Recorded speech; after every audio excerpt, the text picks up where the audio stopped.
Hablamos ahora de los parámetros de monitoreo de agua. Estos parámetros lo que van a hacer es permitirnos determinar los niveles de contaminación que pueda presentar el recurso. Como ya se vio anteriormente, hay diferentes elementos que puedan generar el problema de contaminación. Por lo tanto, son una serie de parámetros los que permiten determinar este nivel de contaminación. Como primer parámetro podemos mencionar a la temperatura, que como ustedes saben en el caso de las mediciones internacionales se utilizan los grados centígrados. La temperatura es un elemento, es un flujo energético que va a provocar entonces en el agua una serie de problemas. El primero de ellos, como ya se había mencionado anteriormente, los cuerpos de agua tienen la presencia de oxígeno disuelto, o sea, el O2 en diferentes concentraciones. Al aumentar la temperatura del agua, la cinética de las moléculas va a ser más veloz y va a provocar que ésta se desprenda. En otras palabras, pierde oxígeno disuelto y aporta a la eutroficación, el exceso de temperatura. Si bien es cierto, los valores permitidos en el Perú es agua de 35 grados centígrados, pero esta temperatura es problemática. Muchas veces en los lugares donde esta agua es vertida se generan problemas de eutroficación y además de ello, al elevar la temperatura también la velocidad metabólica se acelera y esto hace que en la zona donde esté el vertimiento aparezca una cantidad no usual de algas, por ejemplo, que a la larga terminan generando, pero no son las algas que sueltan oxígeno dentro del cuerpo de agua, sino son algas que nadan en la superficie y que no aportan entonces oxígeno directamente al cuerpo de agua. Acá hay algunos de estos equipos que nos permiten entonces medir este parámetro que es la temperatura. Ahora estos ya están muy de moda. Los que funcionan el sistema infrarrojo, ahora por el COVID se están utilizando mucho. Y acá hay una serie de equipos que permiten la medición, son los diferentes termómetros de acuerdo a la tecnología actual. Hay algunos termómetros incluso que registran temperatura en línea y que la puedan registrar, la puedan graficar y la puedan tener en cuenta, incluso asociadas a la emisión de señales cuando se pasan ciertos niveles de temperatura.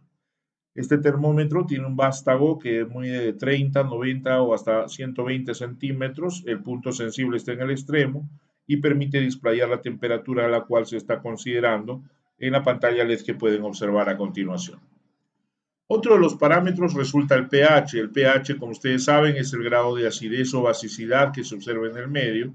Se considera el rango normal entre los 6 y los 9 valores de pH, siendo el valor 7 un valor intermedio llamado pH neutro, el cual vendría a ser entonces importante. En el caso del pH no solo está involucrado el valor en sí de pH, sino que va a permitir que algunos otros elementos puedan generar problemas respecto a la calidad del agua. Por ejemplo, a un pH demasiado básico, el amoníaco, que normalmente se encuentra en esa forma en el agua, se convierte en ion amonio y evita que se mantenga el ciclo del nitrógeno al interior del agua.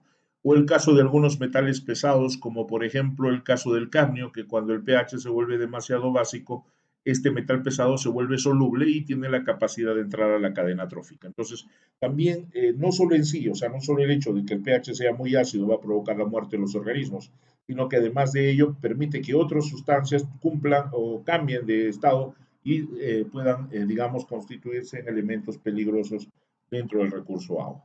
El pH se mide a través de estos equipos. Acá tenemos un pocket muy común, es en realidad, en este caso ya es un multitester, ya que mide pH, conductividad, sólidos totales disueltos y temperatura.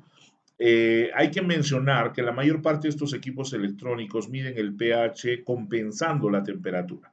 El pH cambia, su valor cambia respecto a la temperatura. Entonces, para una suerte de estandarización, lo que se ha hecho es hacer el valor de la temperatura, compensarlo a 25 grados centígrados, que es uno de los valores que se tienen en las condiciones estándar, digamos.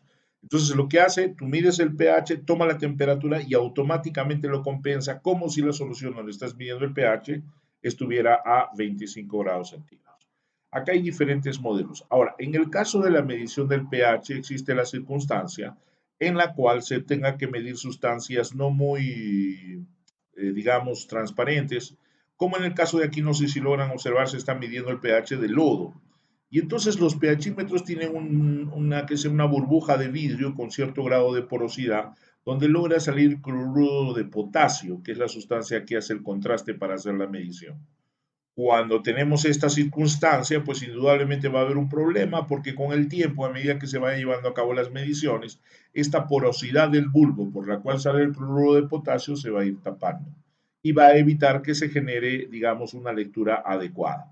Para eso se ha ideado un tipo de pH, de pHímetro que se llama interfase líquido-líquido, como el que estamos viendo acá, este es de marca Hatch, en el cual entonces con un botón especial que tú apretas, que es este que está acá abajo, dispensa cierta cantidad del hidróxido de potasio, de tal manera que logra realizar la medida sin necesidad de tener el problema del taponamiento del electrodo. Entonces son pHímetros que se utilizan para las plantas de tratamiento de aguas residuales, por ejemplo, o también para industrias, como el caso de la industria láctea, donde también tenemos un problema para la medición del pH, ya que se va taponeando y va perdiendo, digamos, precisión, pues indudablemente esto sirve, es muy útil este tipo de pHímetro de interfase líquido-líquido.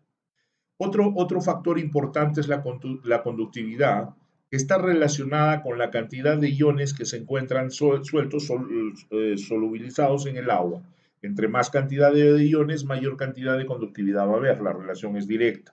Entonces nosotros podemos saber cuánto de iones disociados se encuentran a nivel del agua midiendo la conductividad. Si habláramos exclusivamente de agua continental o agua dulce, a través de un factor de corrección nosotros podemos calcular a partir de la conductividad la salinidad.